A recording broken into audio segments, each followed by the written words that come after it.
Hello, ayan, magandang araw. Ayan, magandang araw mga kasaka at mga kagulay, mga ka-team from Kaway. Ayan.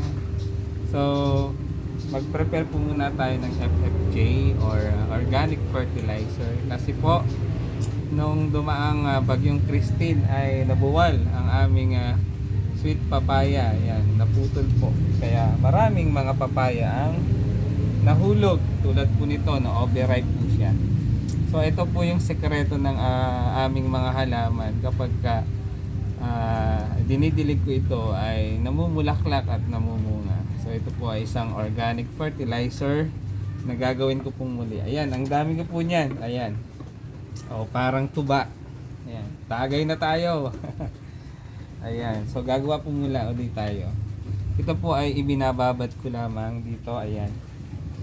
Lalagay ko po, i-chop-chop ko po ito na magkakasya dito sa butas nitong mineral na to, and then dadagdagan po natin ng tubig. So after mga 3 days, 4 days, 5 days, yung katas niya, yung pinagbabara niya, pwede na pong gamitin bilang organic fertilizer. So tinatawag po natin siyang FFJ or fermented fruit juice or organic fertilizer. So napakabisa po nito sa mga halaman na namumulaklak. Kaya sa mga flowers pwede rin po. At sa mga gulay na namumulaklak at namumunga. Tulad po ng mga pipino na nasa gulayan sa paaralan namin.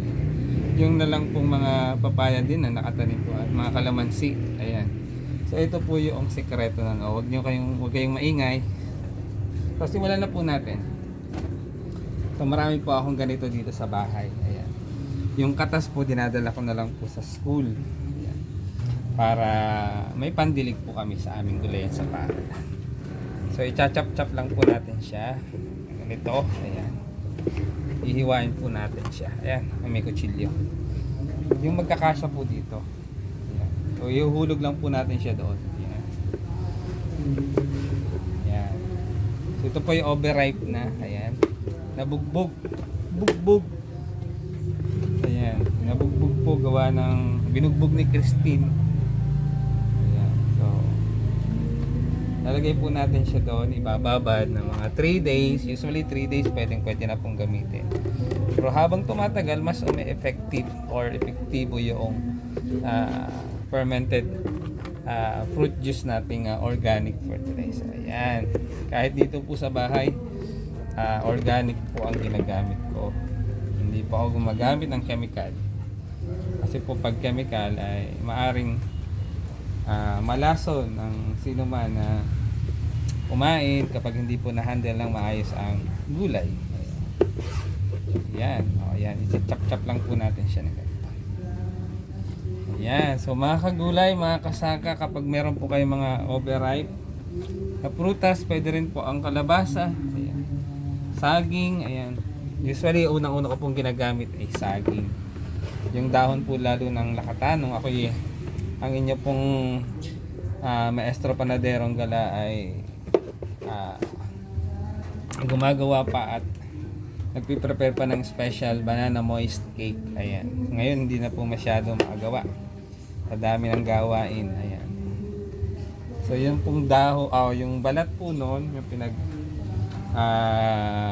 balatan po nung aking ginagawang banana cake. Ayan.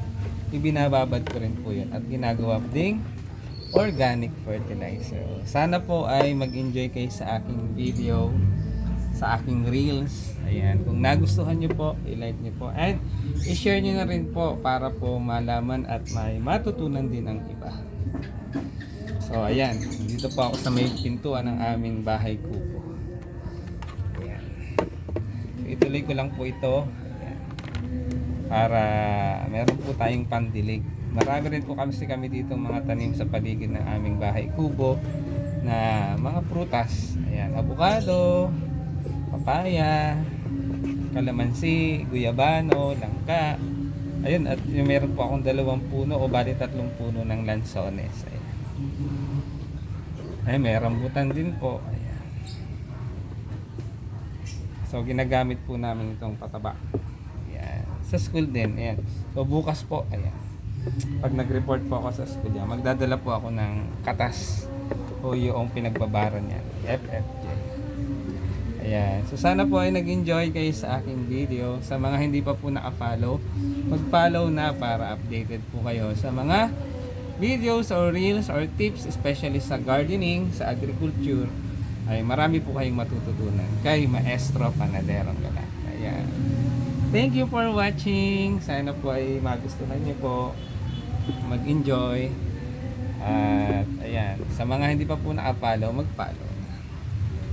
At i-share nyo na rin po para mapanood ng buong mundo. Ayan, at least meron po silang information na matututunan sa inyong lingkod, ang Maestro Panadero. Thank you for watching. Tuloy ko lang po ito. Ayan, ito naman pong kabila. Ayan.